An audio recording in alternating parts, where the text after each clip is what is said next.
বাতাসের বিষে কি নিঃশেষিত হবার পথে ভারতের রাজধানী দিল্লি? হাজার বছরের পুরনো এই শহরটি ঘিরে এমন প্রশ্নই উঠছে এখন।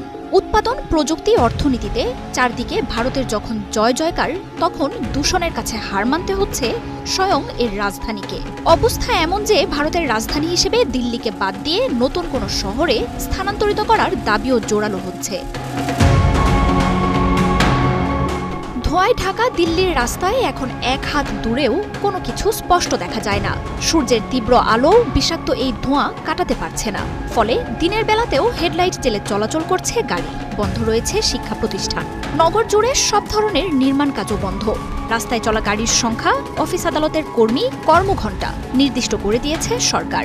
তবে এসব কোনো কিছুতেই নিয়ন্ত্রণে আসছে না দূষণ। প্রতি বছরই এই সময়টা দিল্লিবাসীর জন্য আসে অভিশাপ হয়ে। শীতের কুয়াশা বা মিষ্টি রোদ কোনোটারই দেখা পান না বাসিন্দারা। উল্টো দিল্লির বিষাক্ত বাতাসে নেয়া নিঃশ্বাসে গলা পুড়ে যায় তাদের। ছোট ছোট বাচ্চা আর বয়স্করা নানা রোগে আক্রান্ত হন। রাস্তায় বের হলেও ঘন ধোঁয়াশায় প্রাণঘাতী দুর্ঘটনায় পড়েন অনেকে। বছরের পর বছর ভয়াবহ দূষণের সাথে লড়াই করেই টিকে আছে শহরটির ৩ কোটির বেশি বাসিন্দা। দিল্লির এই দূষণের রয়েছে অসংখ্য কারণ। ভারতে চাহিদার মোট বিদ্যুতের অর্ধেকটাই আসে কয়লা জ্বালানি থেকে। দিল্লি জুড়ে যে অসংখ্য নির্মাণ কাজ চলে তাতেও দূষণ নিয়ন্ত্রণের ব্যবস্থা নেই। লাখো গাড়ির বিষাক্ত ধোঁয়াও মিশছে বাতাসে।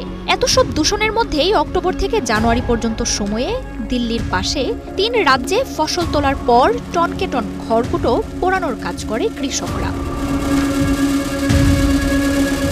কুয়াশা জমা ভারী বাতাস ভেদ করে সেই ধোঁয়া সরে যেতে না পারায় আটকে থাকে।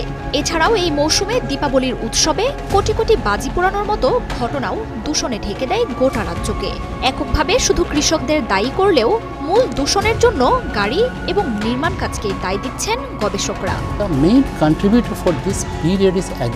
দূষণ নিয়ন্ত্রণে প্রতি বছরই নিত্য নতুন সমাধান বের করে সরকার, কিন্তু কাজের কাজ হচ্ছে না। পাল্লা দিয়ে ভয়াবহ হয়ে উঠছে দিল্লির বায়ু দূষণ। রাজধানীর এমন করুণ পরিণতি দেখে দিল্লির বিকল্প কোনো শহর বেছে নেয়ার দাবি জানাচ্ছেন অনেকে।